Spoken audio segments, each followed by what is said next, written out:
The building block और monomers of protein. तो protein के बिल्डिंग ब्लॉक कौन से हैं?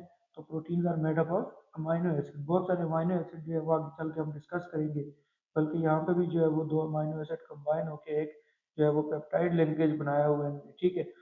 तो amino acid, thousand amino acid जो है वो कंबाइन होते हैं, ठीक है। अमाइनो एसिड आर मोनोमर, तो ये कंबाइन होके और एक पॉलीमर बनाते हैं, ठीक है, और पॉलीपेप्टाइड बनाते हैं जिसको हम क्या कहते हैं? Protein. So the correct option is the amino acids. Proteins are polypeptide chain which are polymers of the amino acid. अच्छा, क्वेश्चन नंबर 7 है, what type of bond is formed between two amino acid? Amino acid, दो amino acid के दरमियान कौन सा bond है? तो यहाँ पे मैंने, अगर आप राइट साइड पे देखें तो ये आपको शो भी किया होगा कि एक दो अमाइनो एसिड, फॉर एग्जांपल एक अमाइनो एसिड ये और एक अमाइनो एसिड इस तरह। तो दो अमाइनो एसिड के दरमियान कौन सा केमिकल बॉन्ड है? इसको हम क्या कहते हैं?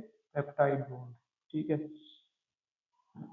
पेप्टाइड बॉन्ड, दो अमीनो एसिड यानी एक अमीनो एसिड का हाइड्रोजन और दूसरे कार्बोक्सिलिक ग्रुप का हाइड्रोजन, और दूसरे जो अमीनो एसिड है उसमें कार्बोक्सिलिक ग्रुप का ऑक्सीजन और अमीनो ग्रुप का हाइड्रोजन, तो ये रिमूव होते हैं in the form of water molecule. तो उससे क्या बनता है? इसको हम क्या कहते हैं?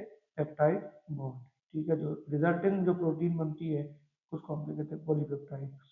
क्वेश्चन नंबर 8 हमारे पास है, विच protein is responsible for transport of oxygen in the blood?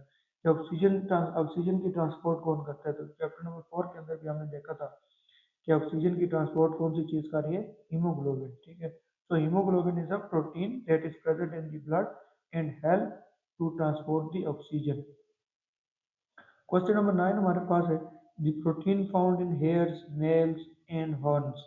Hairs के अंदर, नेल्स के अंदर या हॉर्न्स के अंदर कौन सी प्रोटीन होती है? तो वो हमारे पास कौन सी प्रोटीन है? केराटिन प्रोटीन, ठीक है। तो बाकी एक्टिन मायोसिन जो होते हैं वो मसल्स के अंदर प्रेजेंट होती है। क्वेश्चन नंबर 10 हमारे पास है, lipids are heterogeneous group of compound that are. तो लिपिड्स जो होते हैं वो क्या होते हैं? यानी हेट्रोजीनियस ग्रुप ऑफ कंपाउंड्स हैं, तो हमने बतानी कि उनकी जो है वो क्या और क्या होते हैं। नंबर 1 है सॉल्युबल इन वाटर, तो ये ऐसा पॉसिबल नहीं है, फैट और ऑयल वाटर में सॉल्युबल नहीं है। नंबर 2 अगर हम करेक्ट ऑप्शन देखें तो बी ऑप्शन जो है वो क्या है? करेक्ट ऑप्शन है, हाइड्रोफोबिक इन नेचर। लिपिड्स की जो नेचर होती है वो क्या होती है? हाइड्रोफोबिक होती है, ठीक है। तो अगर हम लिपिड्स को देखें तो lipids are organic compound which are hydrophobic in nature. Lipids क्या होते हैं? हाइड्रोफोबिक नेचर होते हैं। तो यानी जो इनकी, अगर हम हेड देखें तो लिपिड का यहाँ पे मैंने स्ट्रक्चर भी बनाया हुआ है राइट साइड पे। ये जो हेड है इसकी, ठीक है, लिपिड की जो हेड है वो क्या होती है? हाइड्रोफिलिक। और जो इसकी टेल्स है ये क्या होती है? Hydrophobic. So lipids are hydrophobic compounds.